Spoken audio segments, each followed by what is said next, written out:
entender el concepto y lo vayan digiriendo, pues estas cosas requieren de un tiempo de digestión Sí. principalmente. Una vez que lo entienden, digamos, no es tan difícil. Pero bueno, hasta que uno llega a entender, a asimilar todo lo que vemos, lleva un tiempito. Por eso yo siempre les recomendaba hacer un poco de cada guía, como para, digamos, tener al cerebro entrenándose en todos estos temas, ¿sí? Y no dejar un tema para los últimos 3 días de la clase, del parcial. Bueno, entonces, hay una primera parte en esta guía que creo que se llama, tiene el subtítulo, la sección de centro de masa, ahí me estoy fijando, ¿sí? Que es básicamente calcular centros de masa, la posición de un centro de masa dentro de lo que es un sistema, para distintas configuraciones geométricas, principalmente, ¿sí? Y vamos a hacer 2 ejercicios de eso, tratando de pensar un poquito qué es o ganarle un poquito de intuición. A ver, el centro de masa, a ver, ¿cómo lo podemos decir? Ustedes imagínense, como para repetir un poco, que tienen un sistema de partículas, ¿está bien? Tienen un montón de partículas dando vueltas y ustedes por una cuestión de simplicidad, como para simplificar el problema, quieren definir, quieren reemplazar todo ese sistema de un montón de partículas por una única partícula ubicada en un cierto lugar. ¿Está bien? Yo voy a reemplazar partículas haciendo un montón de cosas por una única partícula, ¿sí? En un determinado lugar. La masa de esa partícula, desplazando todo mi sistema de partículas, va a ser la suma de las masas de todas las partículas, ¿está bien? Va a ser la masa total de mi sistema. Y el lugar donde va a estar ubicada esa partícula, ¿sí? Que me va a representar todo mi sistema, va a ser el centro de masa. ¿Está bien? Digamos, conceptualmente, ¿qué viene a ser el centro de masa? ¿Sí? Y lo otro que vamos a tener en cuenta es que esa definición de centro de masa lo que tiene en cuenta es las masas de cada partícula. No es lo mismo tener una masa chiquita al lado de una masa grande que dos masas que dos partículas de la misma masa. El punto geométrico en donde se termina encontrando ese centro de masa va a depender de cómo es la configuración y la distribución de masas en ese sistema, ¿sí? Por eso Leandro les decía que el centro de masa es como un promedio pesado en las masas, o sea, tiene en cuenta la geometría, la posición de cada una de esas partículas, pero también tiene en cuenta qué masa tiene cada una de esas partículas en cada una de esas posiciones. ¿Sí? Bueno, eso es un poquito resumiendo lo que dijo Leandro, qué representa el centro de masa, que después lo vamos a utilizar bastante y que va a simplificar también muchos de los problemas que si ustedes los quisiesen resolver vía Newton, por ejemplo, como en los primeros ejercicios de la guía dinámica, bueno, les sería bastante más complicado, ¿sí? Bueno, entonces, por ejemplo, el problema 3.3, les dice que tienen una molécula de agua, se compone de un átomo de oxígeno y 2 de hidrógeno, que es lo que aparece ahí en la figura, ¿sí? Y les da el dato de que el ángulo entre los dos enlaces es de 106 grados, o sea, el ángulo que forma un hidrógeno con el otro hidrógeno es de 106 grados, ¿sí? Como muestran en la figura. Y les dice, si cada enlace tiene 0,1 nanómetros, nm de nanómetros es 10 a la menos 9 metros, ahora vamos a hacer la cuenta igual, de largo, les pregunta dónde va a estar el centro de masa de esta molécula, ¿sí?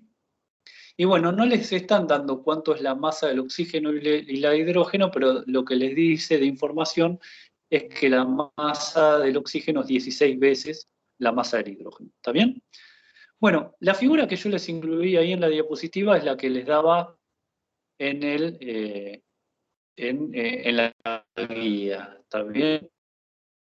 Que uno, para describir una posición del centro de masa, las posiciones se escriben teniendo en cuenta qué cosa, chicos, que eso es también muy importante y de lo muy primero que vimos en la materia, digamos. Las coordenadas. Para yo definir, claro, un sistema de referencia, un sistema de coordenadas, si no, yo no puedo decir dónde está algo. Entonces, por empezar, mi centro de masa va a depender del sistema de referencia que yo haya elegido, ¿sí? Bueno, en particular en este problema a mí me ubicaron un sistema de referencia que es el que aparece ahí, que tiene el origen en el átomo de oxígeno, ¿sí?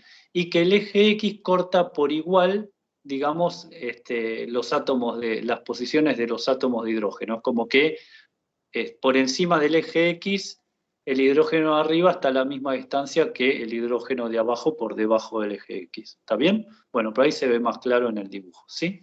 Entonces, fíjense que el ángulo de 106 grados, digamos, respecto del eje X, se convierte en un ángulo de 53 grados para el átomo de oxígeno de arriba, de hidrógeno de arriba, 53 para el átomo de hidrógeno de abajo. ¿Está bien? Bueno, otra cosa, ¿la posición qué es? Matemáticamente hablando, que es también importante. Es un vector, ¿no? Va a tener coordenadas X, Y, Z, bueno, las que sean necesarias, ¿está bien? Por lo tanto, no se olviden que la posición del centro de masa también tiene que ser un vector y va a tener sus correspondientes, digamos, coordenadas en X del centro de masa, el Y del centro de masa. Estas cosas que ya las saben, yo igual a mí me gusta repetirlas, para que no se despisten y se olviden, ¿sí? Entonces, fíjense lo que escribí ahí. La posición del centro de masa va a ser, como este sistema está sobre un plano, digamos, yo voy a poder describir, digamos, el centro de masa diciendo cuál es su posición en X, cuál es la coordenada en X del centro de masa, que lo llamo X del centro de masa, y cuál es la coordenada en Y del centro de masa, ¿sí? Y no necesito una coordenada Z en la tercera dimensión porque esta será una molécula plana, no me importa. ¿Está bien? Bueno, hasta acá todo bien. Todavía no hice nada, pero quiero ver si va quedando alguna duda a nivel conceptual. ¿Se entiende por acá? ¿Por ahora? ¿Está bien? Por el momento, sí. Sí, sí. Buenísimo. Bueno, otra cosa que yo quiero discutir, porque digamos, siempre las posiciones de centro de masa las van a poder calcular con la fórmula que dio Leandro, ¿está bien? Ahora, hay sistemas en los cuales, si ustedes ganan un poquito de intuición, podrían decirnos dónde va a estar esa coordenada del centro de masa sin tener que hacer cuentas, y si quieren después hacen cuenta y la corroboran. Entonces pensemos una cosa, ¿no? A ver, yo les pregunto, la posición del centro de masa en X, ¿sí? ¿Tiene que ser positiva o negativa? Positiva. ¿Qué les parece?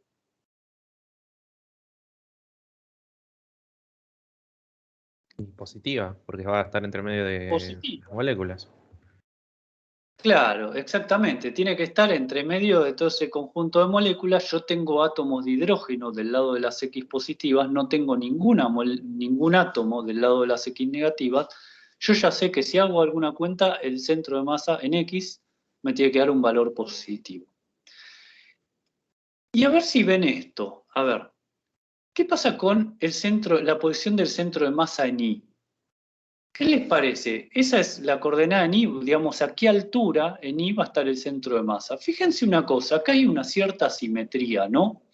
Ustedes si se paran en el eje X y miran para arriba, ¿sí? Ven lo mismo que si mirasen para abajo del eje X, ¿no? Si miran para arriba, ven un átomo de hidrógeno que está en una cierta posición a un ángulo de 53 grados, ¿sí? Y si miran para abajo, ven un átomo de hidrógeno que está a la misma distancia y en el mismo ángulo, pero para abajo. ¿Se entiende que hay una simetría ahí respecto del eje X? ¿Lo ven eso? Sí, sí. Sí, sí. Que lo que pasa del lado de las I's positivas es igual a lo que pasa del lado de las I's negativas.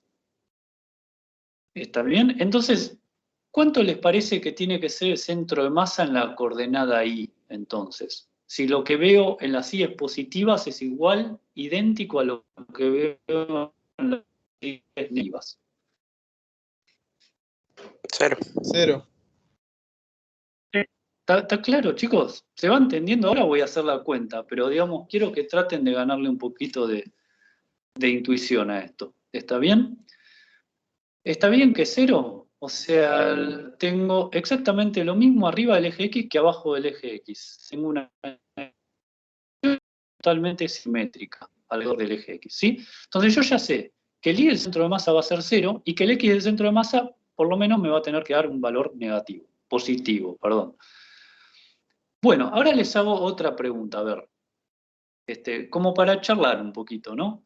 Si yo en el átomo de hidrógeno de arriba pusiese un átomo que tiene 2 veces la masa del hidrógeno y el átomo de abajo es de hidrógeno, ¿es cierto que lo que veo yo por encima del eje X y por debajo del eje X es lo mismo? Si duplico la masa del átomo de hidrógeno de arriba, ¿les parece que es igual lo que veo en X para arriba y en X para abajo? No. No. ¿Eso qué quiere decir? Que como no está esa simetría, voy a tener una coordenada que no es 0 para el eje Y. ¿Sí? Entonces, no solo tienen que mirar cómo es la distribución geométrica, sino también cuáles son las masas involucradas. ¿Está bien? Si yo tengo esta misma figurita, pero cada átomo tiene una masa distinta, yo no tengo esa simetría. ¿Sí? Bueno, más o menos me siguieron, ahora hago la cuentita y nada, pero la cuenta es más fácil todavía. ¿Está bien? ¿Alguna duda?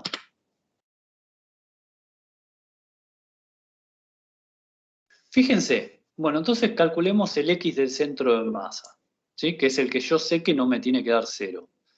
Bueno, ¿cómo se definía el X del centro de masa? Bueno, ahora por ahí no se acuerdan la fórmula, después vean lo que dio Leandro, pero básicamente era la masa de cada átomo, la suma de la masa de cada partícula por la posición de cada partícula en esa dirección, en la coordenada X, en este caso, ¿sí? Dividido la masa total del sistema. ¿Está bien? Entonces, fíjense lo que escribí ahí, en el numerador. ¿Qué tengo? La masa de hidrógeno está en la posición 0, que es el origen de coordenadas, ¿no? En particular en X igual a 0. Yo estoy mirando la coordenada X nomás. ¿Está bien? Después tengo la masa de oxígeno del de arriba, por ejemplo. ¿Qué voy a tener? La masa de hidrógeno, perdón.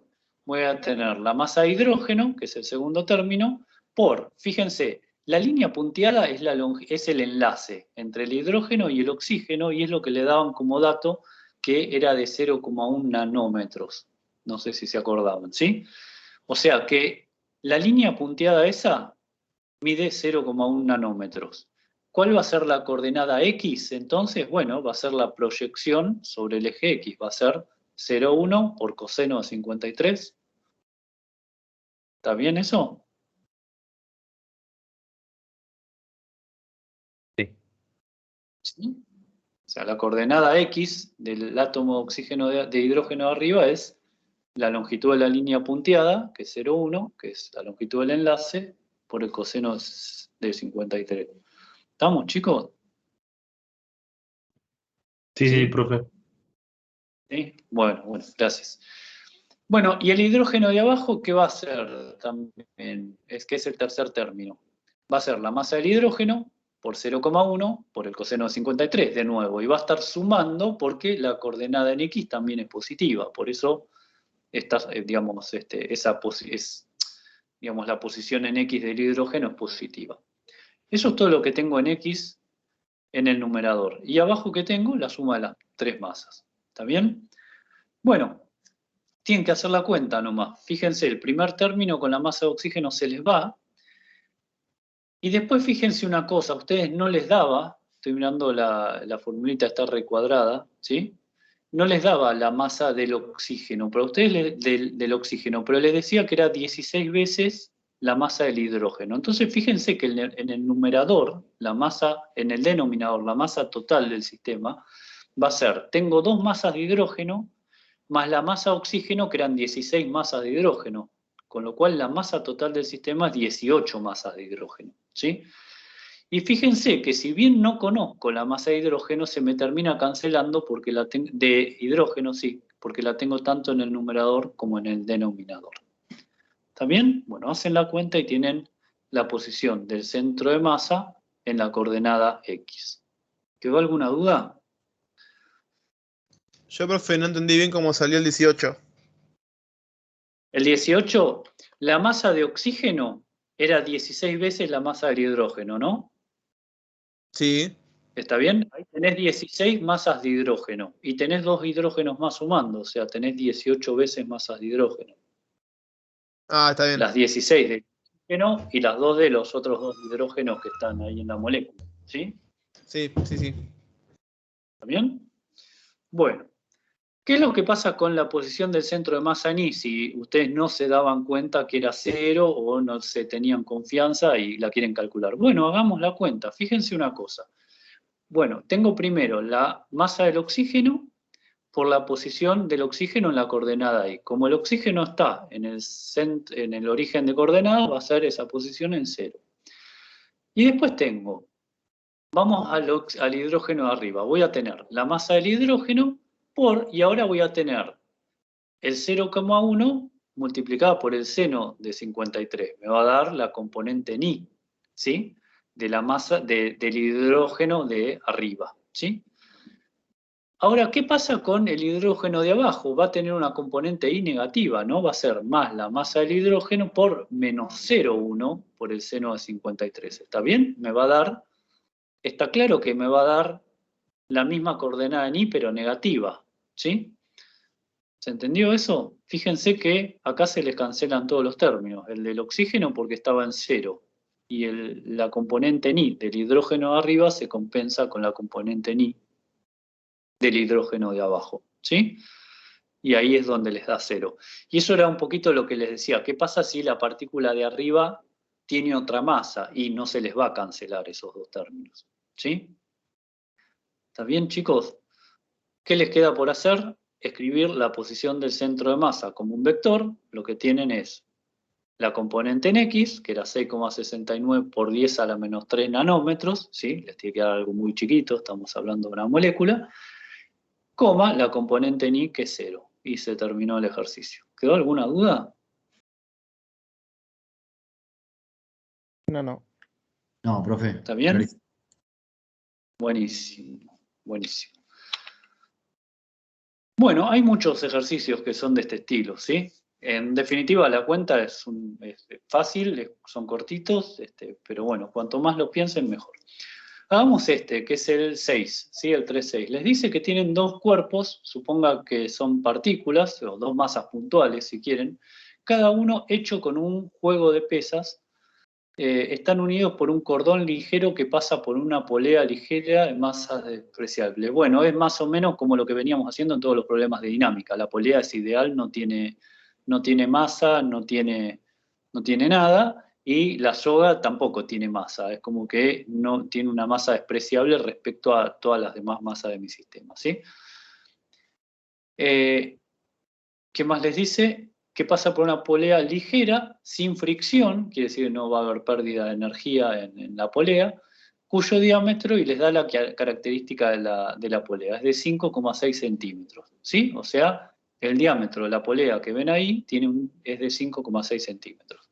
Les dice, los dos cuerpos están al mismo nivel en I igual a 1 metro, y les da el sistema de referencia. Eso que está dibujado ahí en la diapositiva, ese sistema de referencia es el que ya les dan de dato en el ejercicio. Les dicen usen eso, ¿sí?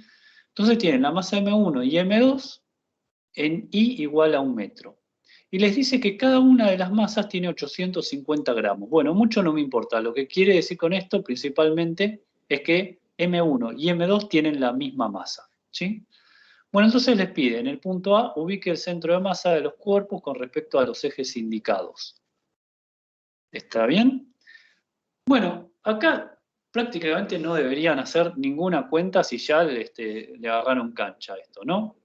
Yo les pregunto, ¿no? ¿Cuál es la posición del centro de masa? M1 es igual a M2, valen igual. ¿Cuánto es la posición del centro de masa en I y por qué? ¿Quién me dice? Si lo hacemos entre todos. 0, porque tienen la misma masa, están a la misma altura.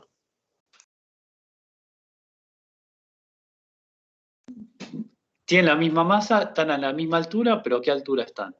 No, están a 1 metro, debería ser. Entonces, esa Sí, altura. claro, estaba pensando. 0,1, ¿no es? 1 metro, ¿sí? Fíjense, La masa 1 y la masa 2 están en la posición I igual a 1. No tengo más masas. Mi centro de masa en la coordenada I tiene que estar en 1, ¿no? Si no estuviese en I igual a 1, debería tener otra masa dando vueltas ahí en mi sistema que no esté a la misma altura. ¿Se entiende, chicos? Que a ver, creo que la cuenta la hice, pero ¿sí? ¿Está bien? O sea, ahí ya eso lo pueden ver.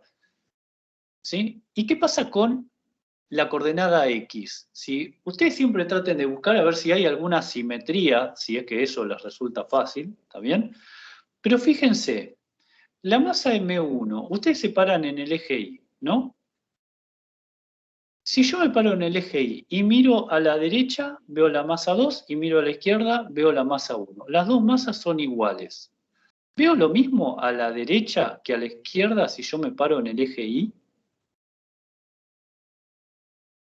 Sí. Está bien que es exactamente igual, ¿no? Tengo las dos masas son iguales y a la vez están a la misma distancia respecto al eje Y, ¿no? ¿Cuánto tendría que ser entonces en ese sistema de referencia la posición del centro de masa en la coordenada X entonces? Ahí sí, 0. Ahí sí, 0, ¿no? Porque lo que tengo en X positivo se me compensa con lo mismo en X negativo, ¿sí? Por eso les hablo de la simetría, o sea, si yo quiero ver en X dónde está, me paro en el eje Y y veo a izquierda y a derecha a ver si veo exactamente lo mismo. Como veo exactamente lo mismo, voy a tener que la posición en X del centro de masa tiene que ser 0, porque no puede favorecer a ninguna de las dos, del lado de ninguna de las dos masas. Ahora vamos a hacer la cuenta, ¿sí? Entonces, fíjense, vamos al X del centro de masa. La masa 1, que es la de la izquierda, ¿en qué posición, qué coordenada X tiene? Negativa. ¿Y cuánto vale? Menos Negativo 5,6. dividido No, 2, la mitad. el radio, ¿no? Ah, sí, sí. ¿Está bien? Sí, sí. Perfecto. ¿Y la masa 2 qué coordenada X tiene? La misma, pero positivo. La misma pero positiva. Fíjense que es lo mismo que escribí ahí. M1 por menos R, que es la coordenada en X, más M2 por R, dividido la masa total, que es M1 más M2. ¿Sí? Y nuevamente, ¿por qué esto se me hace 0? Porque M1 y M2, más allá de estar simétricamente, digamos, ubicadas simétricamente, tienen la misma masa. Si no tuviesen la misma masa, el numerador no me da 0. ¿Sí? Por eso cuando yo les hablo de simetría tiene que ser idéntico todo, masas, posiciones, etc. ¿Sí? Y con el I del centro de masa, nuevamente, la masa 1, ¿qué coordenada en I tiene? 1 metro. La masa 2, ¿qué coordenada en I tiene? 1 metro. ¿Sí? Bueno, escribo eso.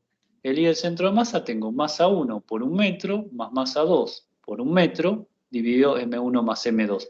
Y fíjense que, como las masas son iguales, yo puedo decir, bueno, reemplazo M2 por M1, y entonces en el numerador me queda 2 veces M1 por 1 metro, y M1 más M2 es lo mismo que 2M1, ¿sí? Porque son iguales las masas.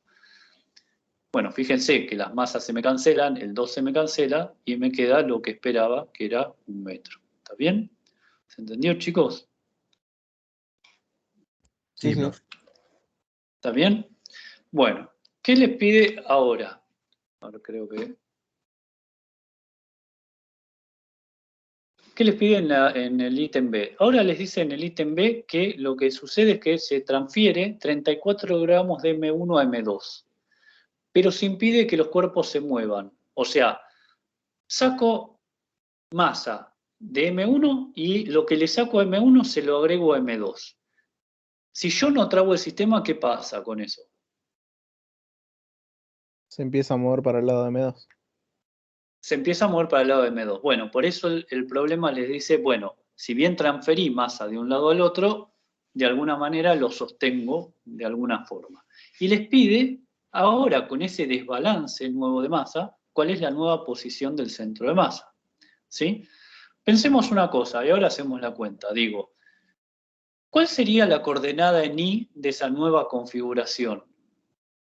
O sea, El dibujito es el mismo, nada más que ahora M1 no es igual a M2. ¿Cuál es la coordenada en Y del centro de masa? ¿Qué les parece? En Y va a ser la misma que antes. En X En Y va a ser la se va misma a que cambiar. antes, porque tiene toda la distribución de masas en la misma coordenada ahí, ¿sí?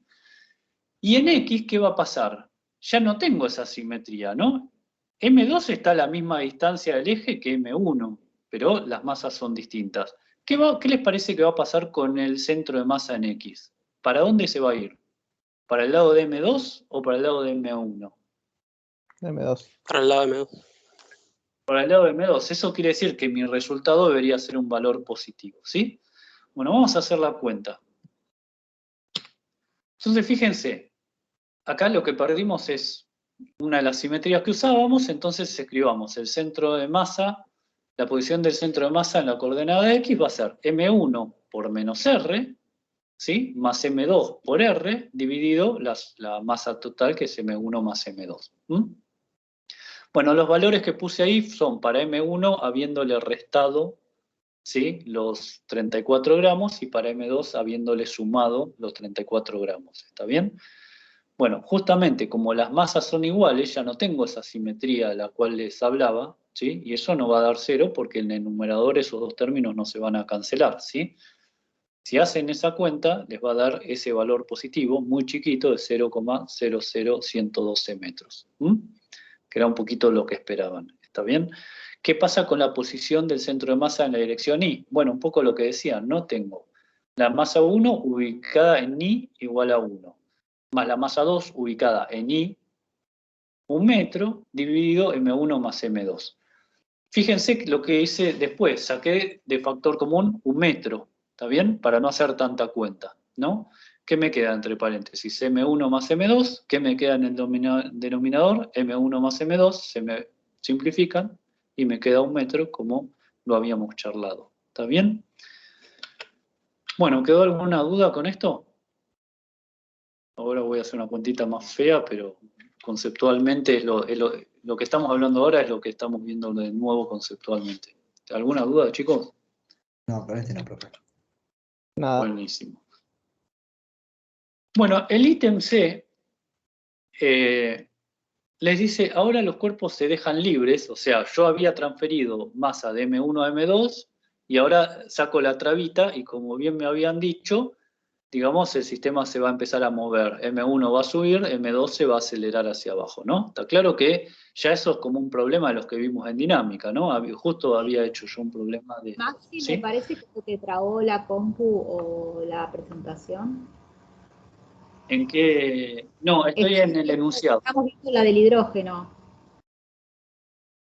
Ah, ¿hace mucho? No, recién. No, recién, profe. Ah, bueno, Recién, dejo recién. de presentar y comparto de nuevo. Un segundo. Sí. Gracias. A veces se cuelga. Compartir PowerPoint. Ahí va, ahí va. Ujú.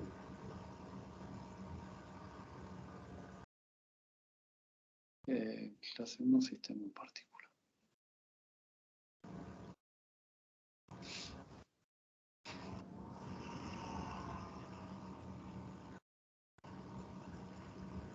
Ahí vemos el PowerPoint, pero todavía la parte del hidrógeno. Lo ven antes que yo. Me Ah, causa gracia. ahí estamos en la cuenta, sí, en el 0, ahí está en el 3.6. Ahí está, estamos en el enunciado. Era donde quería estar. Buenísimo. Bien. Bueno, gracias. Bueno, entonces yo saqué la trabita, mi sistema se va a mover y va, digamos, ustedes ya sabrían resolver eso como lo hacían en la guía 2 de dinámica, lo primero que vimos, ¿sí? Por supuesto, ahora estamos en la guía sistema de partículas, yo no sé si a ustedes les recomendaría resolverlo así, si lo tienen que resolver, pero digamos, vamos a adaptarnos a este tema. ¿Está bien? La idea es que ustedes cuando vean un ejercicio en un parcial o en lo que sea, no les vamos a decir esto corresponde a este tema, energía. Darse cuenta que lo pueden resolver por energía más fácil que, por ejemplo, por Newton, ¿sí? Bueno, entonces les dice, ahora los cuerpos se dejan libres, describa el movimiento del centro de masa y determine su aceleración. Pensemos una cosa, a mí me habían dicho que si yo soltaba este sistema y tenía más masa del lado de M2 que de M1, M2 iba a caer y M1 iba a subir. Entonces, ¿se puede decir que el centro de masa está quieto ahora?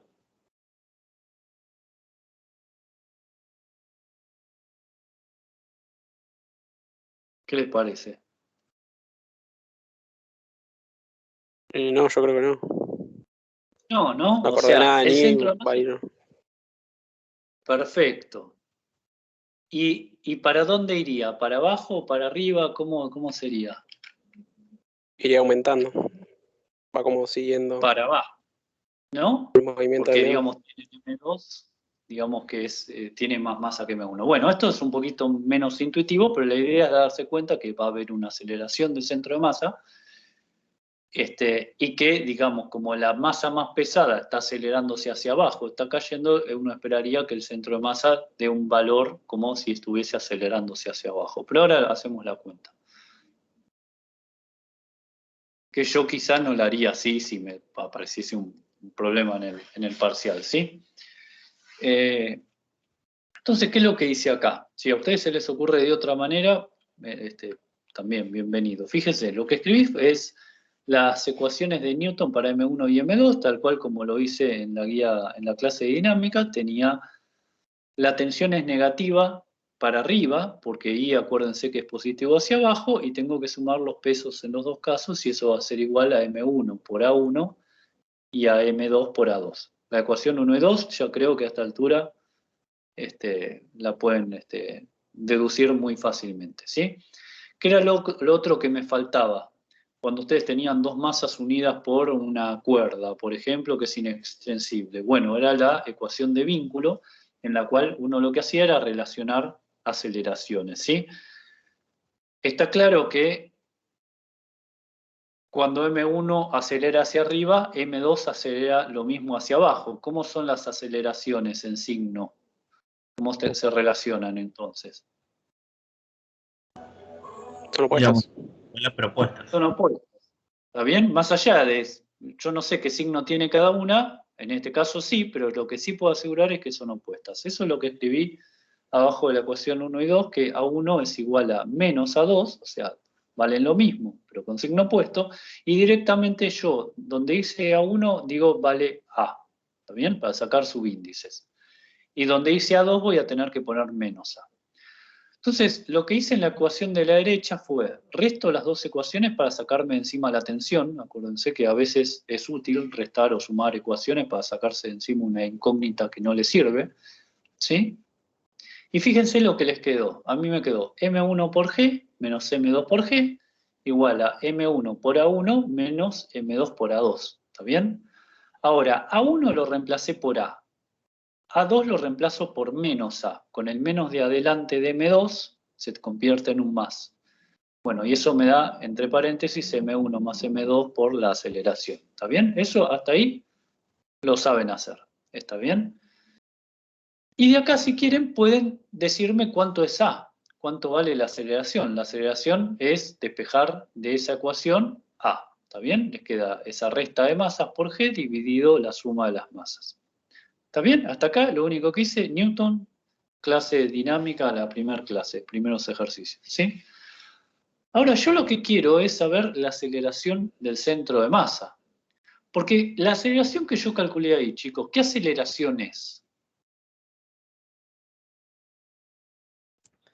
La de los cuerpos individuales sería el módulo de la aceleración individual de cada cuerpo. Claro, sería la aceleración de cada cuerpo, ¿no? Pero no es la del centro de masa. Entonces, ahora voy a calcular la aceleración del centro de masa. Bueno, uso la definición que les dio Leandro, ¿no? Que es que la masa 1 por la aceleración de la masa 1 más la masa 2 por la aceleración de la masa 2, más lo mismo cuantas partículas tengan, ¿sí? Dividido la masa total, me va a dar la aceleración del centro de masa, que es justamente la derivada segunda del vector posición del centro de masa. Bueno, nada, ahí ya empecé a usar cuentas. Fíjense, la ecuación de abajo, ¿no? Donde, la que parece más espantosa. Donde dice A1 lo reemplacé por A, ¿sí? Y donde dice A2 lo reemplacé por menos A. Ese es todo el reemplazo que hice. Hice esa cuenta y me da la aceleración del centro de masa, que son esos 0,16 metros sobre segundo al cuadrado. Bueno, le puede haber pifiado en el numerito, no sé, pero por lo menos sé que me dio positiva, ¿sí? Digamos, siguiendo a la masa 2, que es la más pesada, ¿está bien? En ese sistema de referencia. ¿Quedó alguna duda? ¿Me siguieron más o menos? Las cuentas después las revisan, pero lo importante es que entiendan qué es lo que estamos haciendo, ¿sí? ¿Alguna pregunta, chicos?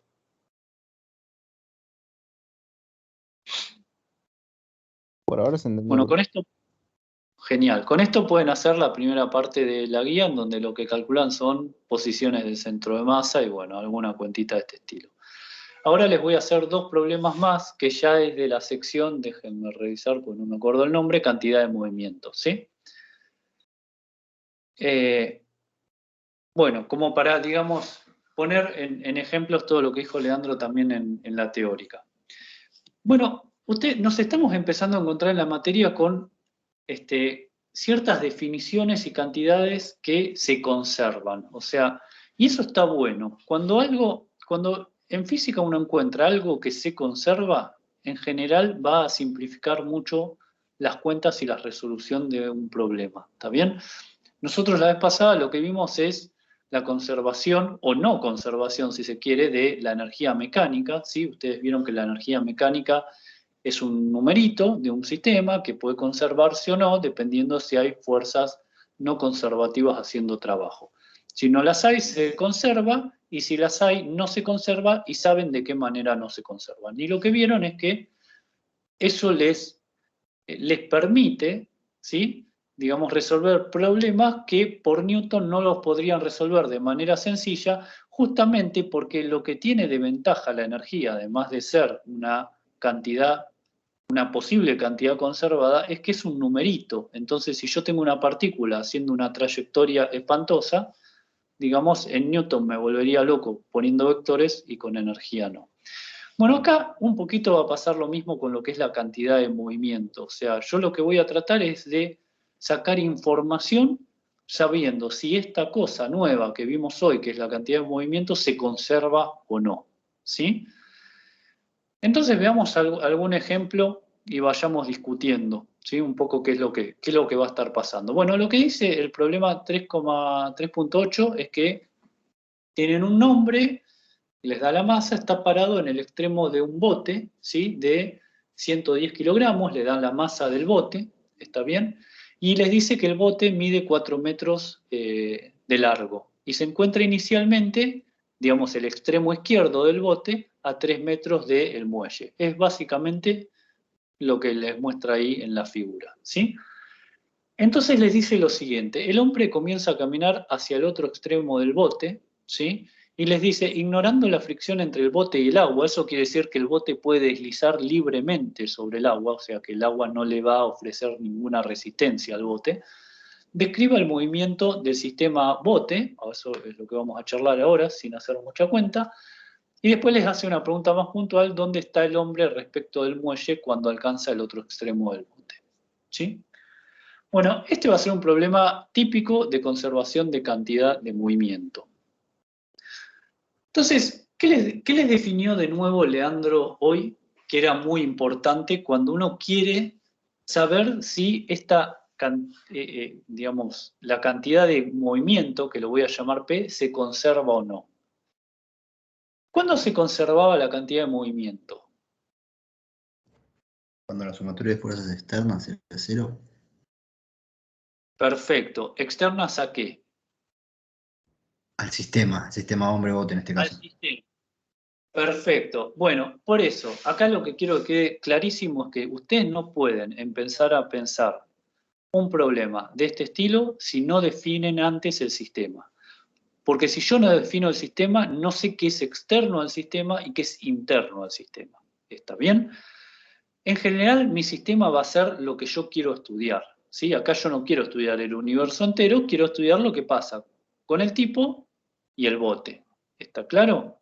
Y puedo definir mi sistema como el tipo y el bote. Pero es muy importante que definan el sistema para identificar qué fuerzas van a estar actuando externas y qué fuerzas internas, porque, digamos, la conservación del P depende justamente de eso, ¿sí? Ahora, definamos el sistema. Como bien dijeron, va a ser el tipo más el bote, ¿sí? Después no me importa el agua del lago, no me importa el muelle, no me importan los árboles de atrás, ni las personas que hayan a 500 metros, ¿sí? Yo quiero estudiar qué pasa con el tipo y el bote, ¿sí? Una vez definido el sistema, yo lo que quiero saber es si la cantidad de movimiento se va a conservar. Y acá me dijeron, bueno, si la suma de las fuerzas externas es 0, ¿sí? La cantidad de movimiento se conserva. Entonces, si mi sistema es bote más persona, ¿qué fuerzas hay? A ver, pregunto, ¿no? ¿Qué fuerzas hay sobre el tipo, por ejemplo? Mientras va caminando en el bote. ¿Qué fuerzas están? ¿Peso normal? El peso y la normal, ¿quién más? ¿Y el rozamiento? Y el rozamiento entre los pies del tipo con el piso del bote, ¿no? Si no, no podría avanzar, ¿se acuerdan de eso, no? Si ustedes están parados en una superficie de hielo, caminan en el mismo lugar, ¿sí? Tengo esas tres fuerzas. Y el bote más o menos lo mismo, ¿no? Va a tener la fuerza de rozamiento contraria a la del tipo, ¿sí? Porque los pies del tipo van a empujar el bote hacia atrás, y va a tener un peso el bote y va a tener una normal con el agua más las normales con el tipo, ¿sí? Bueno, ese es todo el diagrama de cuerpo libre que ya saben. La pregunta es, ¿cuáles son externas y cuáles son internas? ¿Cuáles son externas al sistema? De esas, ninguna, las que nombramos, me parece. A ver, el peso del tipo, ¿no? Del hombre. Digamos, ¿a qué interacción se debe? A la interacción con el planeta Tierra, ¿no? Esa es una fuerza externa, ¿está bien? No es una interacción con el bote, el peso del hombre. El peso del bote también es una fuerza externa. ¿Por qué? Porque proviene de la interacción con el planeta Tierra y mi planeta Tierra no es parte de mi sistema, ¿sí? La normal entre el bote y el agua es externa también, porque se debe al contacto del bote con el agua y el agua no pertenece a mi sistema. ¿Está bien? Bueno, entonces, sí. No, sí, sí. ¿Está bien? Entonces, ¿qué es lo que terminan haciendo con esto? Bueno, ustedes tienen los pesos, las normales, etcétera. Bueno, fíjense que los pesos y las normales se cancelan cuando hacen las ecuaciones de Newton, porque el peso del bote se cancela con la normal del bote, y lo mismo con el tipo que está arriba del bote, con lo cual las fuerzas externas me van a dar 0. ¿Está bien? Digamos, en esa dirección. O sea que la posición del centro de masa en I va a permanecer quieta. Igual mucho no me importa qué pasa en I, yo lo que quiero ver es qué pasa a medida que se desplace la persona hacia la derecha en la coordenada X. Pero bien dijimos, ¿por qué puede caminar el tipo arriba del bote? Porque hay rozamiento entre los pies del tipo y el piso del bote. ¿Cómo es la fuerza de rozamiento en este caso? ¿Es interna o es externa, chicos? Eso es lo que es más importante. Interna, podría Claro. ser. Es interna, porque surge de una interacción entre un elemento del sistema con el otro elemento del sistema, entre la persona y el bote, ¿sí? Entonces, el hecho de que el tipo camine por el bote, ¿sí? Digamos, lo va a hacer por medio de una fuerza interna al sistema. Por eso es muy importante definir sistema. Entonces, no voy a tener fuerzas externas en la dirección X, ¿no? Está claro que fuerzas externas en la dirección X no tengo, externas. ¿Está bien? A mi sistema. Entonces ahora pensemos una cosa. ¿A qué era igual? Y vamos a ver un poco el carácter vectorial. Yo voy a analizar, voy a responder todo este problema, digamos, analizando la conservación de la cantidad de movimiento en una dirección. Acuérdense que el P, la cantidad de movimiento, es un vector, ¿sí? Eso es muy importante.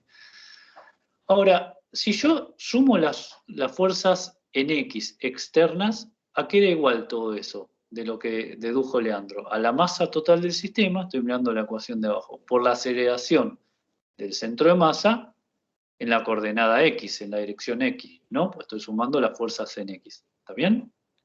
¿Hasta ahí estamos? Digo un par de cosas más y después son cuentas, nada más. ¿Hasta ahí estamos, chicos? Sí, sí. ¿Sí? Entonces, fíjense, si la suma de las fuerzas externas, que es igual a la masa del sistema, por la aceleración del centro de masa del sistema en la dirección X, es 0, ¿qué pasa con la aceleración del centro de masa? Es 0. Es 0, ¿está bien? Y entonces, ¿qué va a pasar con la cantidad de movimiento en la dirección X? Bueno, va a ser constante, porque ¿a qué era igual la cantidad de movimiento? A la masa del sistema por la velocidad del centro de masa, ¿no? Si la aceleración del centro de masa en X es 0, ¿cómo va a ser la velocidad del centro de masa? ¿Qué pasa cuando una aceleración? Es constante, ¿no? Era lo primero que vimos en la primera clase, ¿sí? Bueno, entonces, como la velocidad del centro de masa es constante, el P del sistema en la dirección X va a ser constante.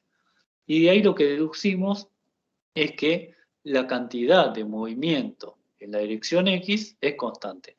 Nada, ustedes cuando ya le agarran cancha dicen, bueno, en X no tengo suma de fuerzas externas, entonces la cantidad de movimiento en X es constante. Esa es la conclusión. ¿Está bien? Bueno, entonces fíjense, el P del sistema en X es constante. ¿Qué quiere decir que sea constante? Que va a ser lo mismo en el instante inicial que en cualquier instante posterior, ¿no? Siempre hablando en la coordenada X, ¿sí? Y en particular en el instante final. O sea, el tipo va a ir caminando por el bote y no va a variar la cantidad de movimiento. ¿Está bien? ¿Por qué? Porque camina gracias a una fuerza de rozamiento con el bote que es interna, ¿sí? Bueno, entonces pensemos un poquito qué va a pasar con la velocidad del centro de masa. Bien me dijeron que es constante la velocidad del centro de masa. O sea que no cambia, eso quiere decir que es constante. Ahora, ¿cuál va a ser la configuración inicial? O sea, inicialmente, ¿cómo estaba el tipo y el bote? Antes de que empiece a caminar. Estaban quietos, ¿no? Y si estaba quieto en la primera configuración, ¿está bien? ¿Cuál es la velocidad inicial del centro de masa en la dirección X? 0. Tienen toda la parte quieta. 0, ¿no? Y sabiendo que P se conserva y que por lo tanto la velocidad del centro de masa es constante y que inicialmente era 0, cuando el tipo vaya caminando en el bote, ¿cuál va a seguir siendo la velocidad del centro de masa?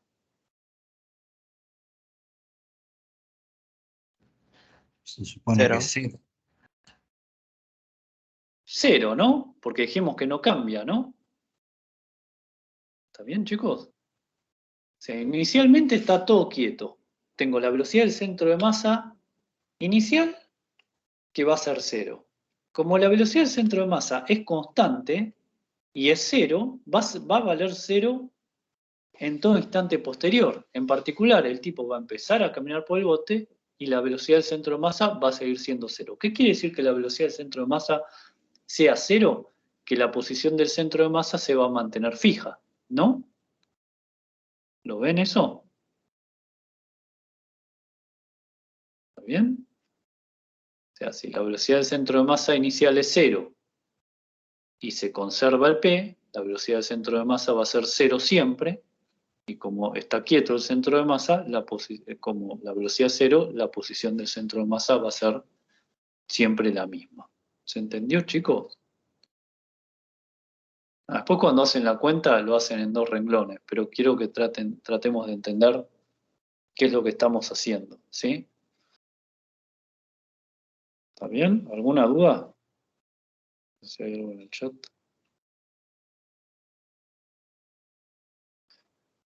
Bueno, piénsenlo, cualquier cosa preguntan, ¿sí? Pero digamos, créanme que de la conservación del P y de que la velocidad del centro de masa es 0, la posición del centro de masa termina estando fija. En otras palabras, ¿qué quiere decir? Que la posición del centro de masa no va a variar porque el tipo empiece a caminar adentro del bote. ¿Está bien? Justamente porque eso no modificaba la cantidad de movimiento. Entonces, lo que va a pasar es que cuando el tipo avance en el bote, ¿qué le va a pasar al bote? ¿Qué les parece?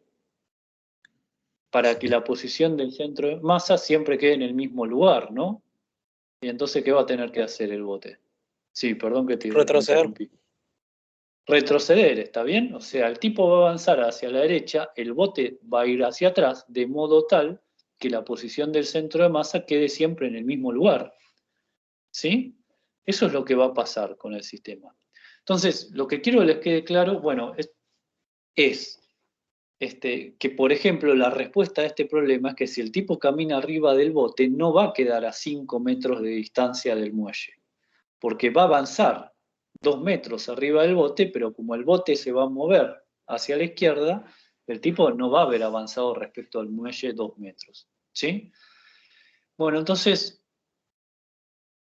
¿cómo resolvemos este problema? Yo lo que quiero ver es, yo ya sé que el centro de masa se queda quieto. Entonces lo que quiero ver es, ¿dónde está mi centro de masa inicialmente? Y después, cuando el tipo lleve al final del bote, quiero ver, digamos, en qué posición va a estar el tipo y el bote de manera tal que mi centro de masa me siga dando lo mismo que tenía inicialmente. ¿Sí? Porque el centro de masa no se puede haber movido. Entonces, lo primero que hice fue, como sé que el centro de masa está siempre en el mismo lugar, lo voy a calcular donde yo sé que lo puedo calcular. ¿Dónde lo puedo calcular? En mi instante inicial, que es cuando el tipo estaba a 3 metros del muelle y estaba en un extremo de un bote de 2 metros de longitud. Entonces, fíjense lo que escribí ahí, en el numerador de la ecuación de abajo. La masa del hombre, ubicado a 3 metros respecto de mi sistema de referencia, que es el X que aparece ahí abajo, todo medido respecto del muelle, más la masa del bote, y fíjense que ubiqué al bote a 5 metros respecto del muelle. ¿Por qué hice eso? El bote es un objeto extenso, ¿no? Vamos a suponer que el bote es homogéneo, es simétrico, es toda la cosa esa.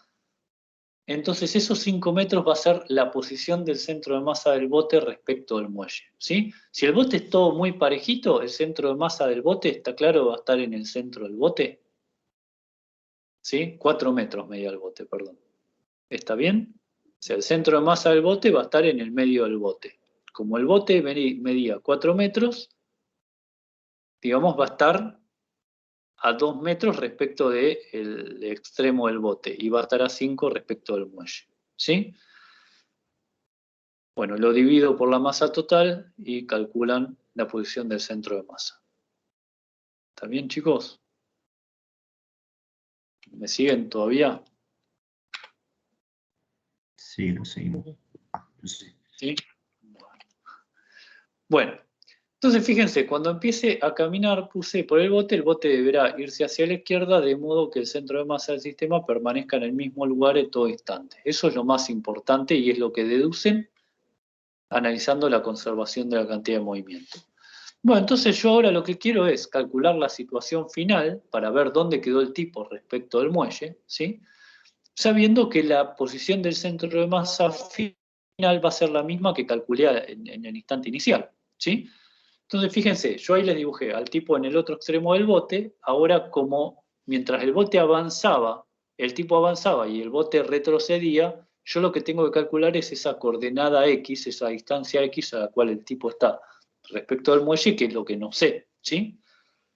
Bueno, entonces esa es la cuentita que hice ahí abajo. La posición del centro de masa final me tiene que seguir dando 4,22 metros, porque no varió, es igual a la inicial, y ahora voy a escribir la configuración final, o sea, la masa del tipo por la posición final del tipo, más la masa del bote por la posición final del bote, dividido la masa total. Voy a llamar X a la posición final del hombre, ¿sí? Que va a estar a una distancia X respecto del muelle. Y entonces, fíjense, el bote, que tiene masa M grande, ¿en qué posición va a estar? Bueno, va a estar 2 metros atrás del tipo, ¿no? El centro de masa del bote va a estar 2 metros más cerca del muelle, ¿está bien? ¿Me siguieron eso? Sí. ¿Está bien? Con lo cual, la posición del centro de masa del bote respecto al muelle va a ser la del tipo menos 2 metros. Bueno, y eso lo dividí por la masa total y calculé X y obtuve a qué distancia quedó el hombre cuando caminó arriba del bote y llegó al otro extremo del bote, todo respecto al muelle. ¿Me siguieron más o menos? ¿Está claro, chicos? Nada, esto después una vez que le agarran la mano no piensan tanto, pero digo, quiero que se entienda por qué uno analiza la conservación de la cantidad de movimiento y qué utilidad tiene, ¿sí? Si esto lo hubiesen hecho con Newton, bueno, no sé, a mí no me saldría, creo. ¿Quedó alguna duda?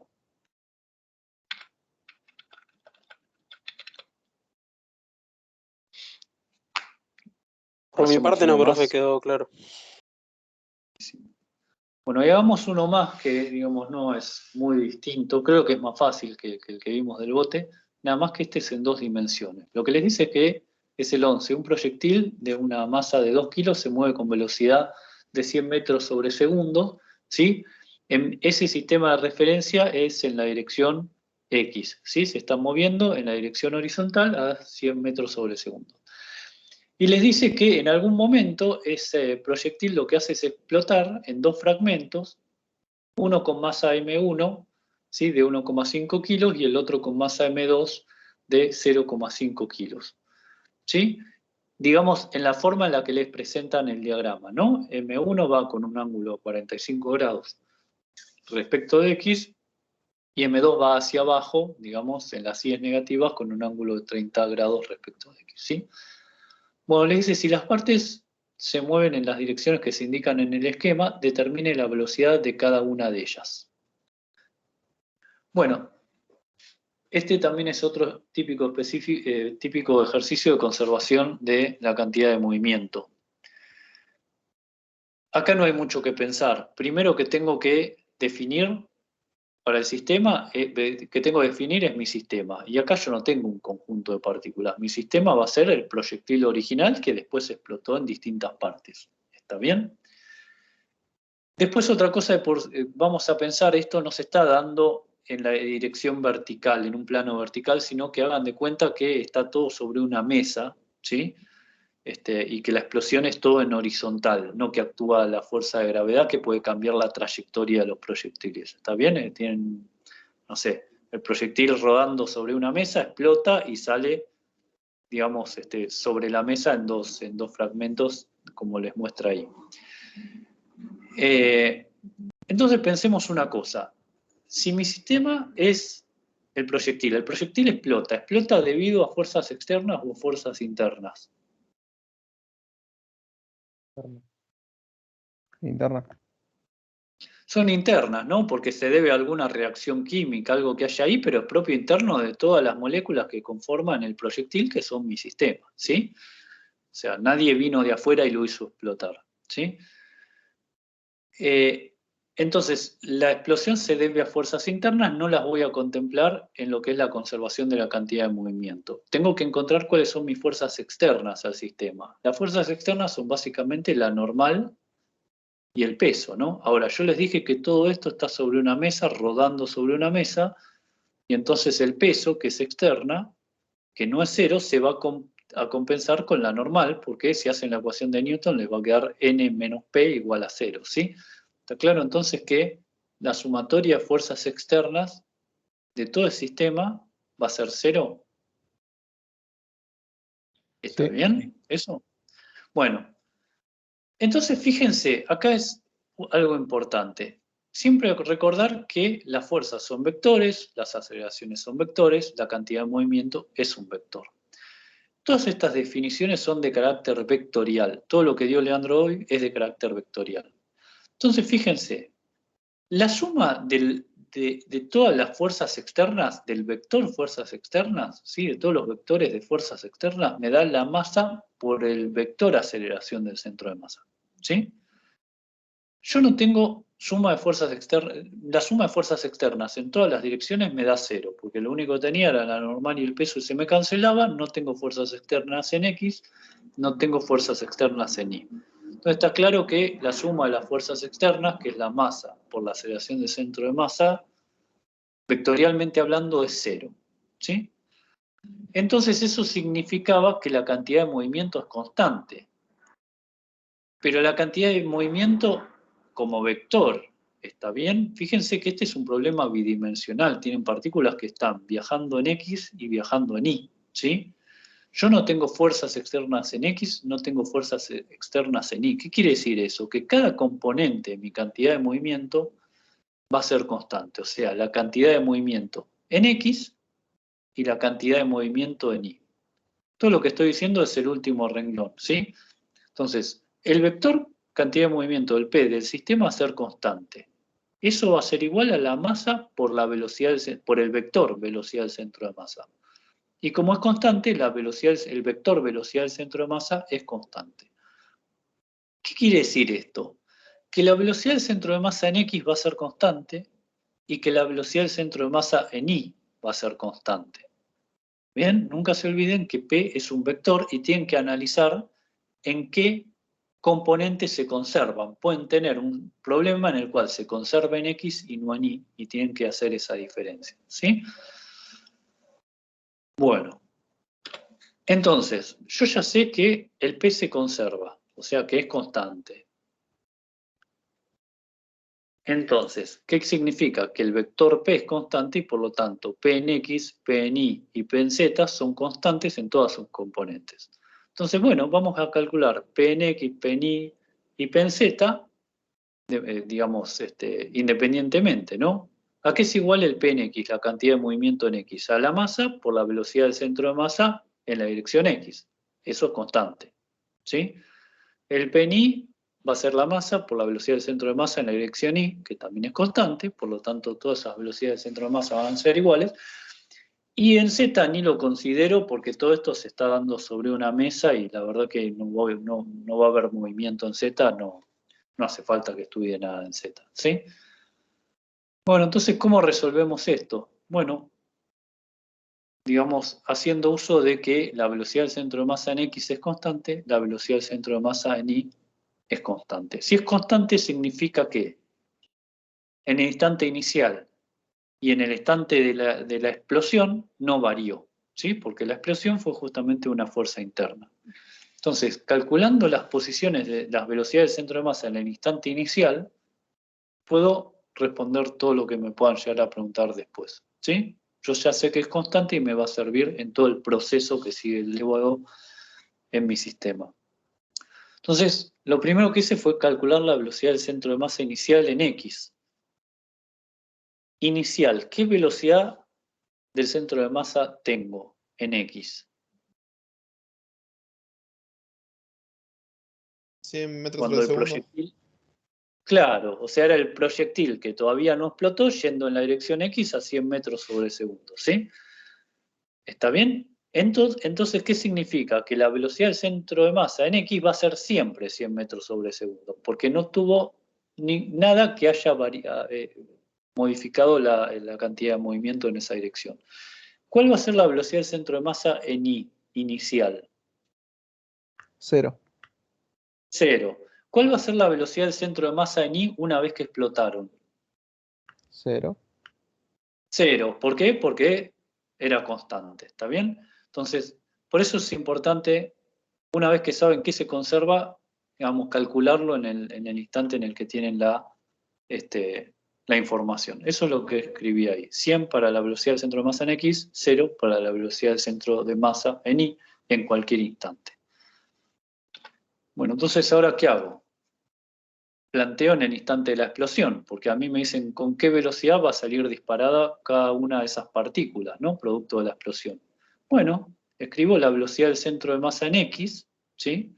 Mirando el dibujito de abajo, sabiendo que M1 sale con un cierto ángulo y M2 sale en otra dirección con otro ángulo, y escribo eso. Bueno, en X, ¿cómo lo escriben? Como la masa 1 por la velocidad de 1 en X, ¿sí?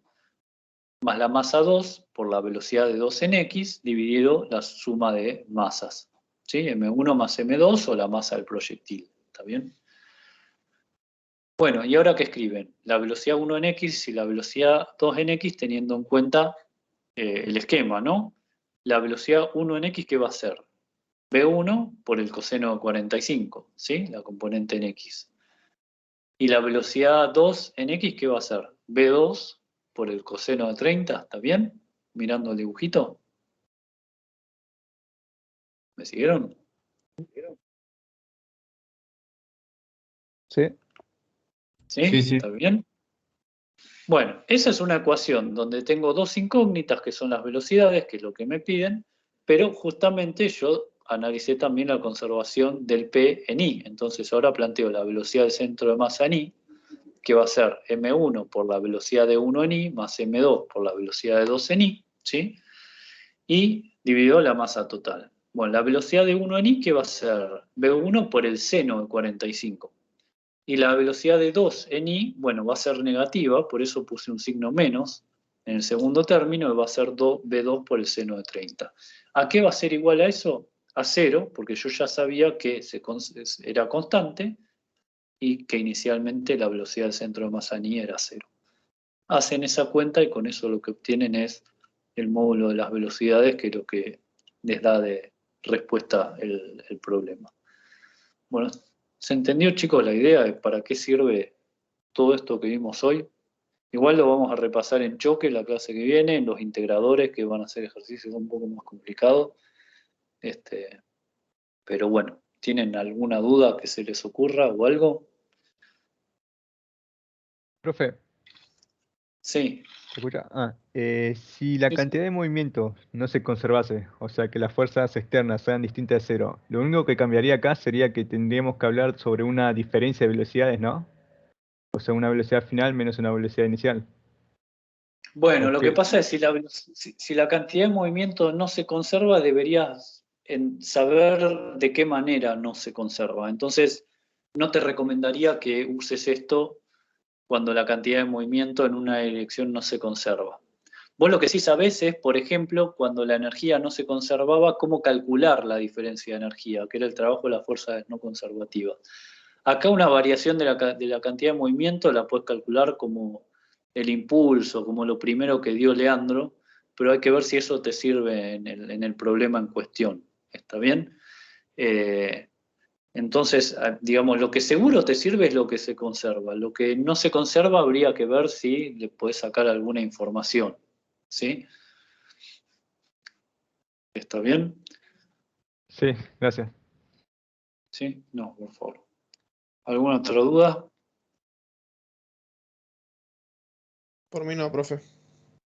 Buenísimo. Bueno, con esto pueden hacer hasta choque, ¿está bien? La clase que viene, que va a ser el viernes, vemos choque, que no es muy distinto a lo que vimos hoy, creo que es más sencillito, y va a ser el último tema que veamos para el parcial con contenido teórico, ¿está bien? Toda la parte de lo que es problemas integradores es usar absolutamente todo lo que vimos en problemas que de alguna manera involucran todos estos temas, ¿sí?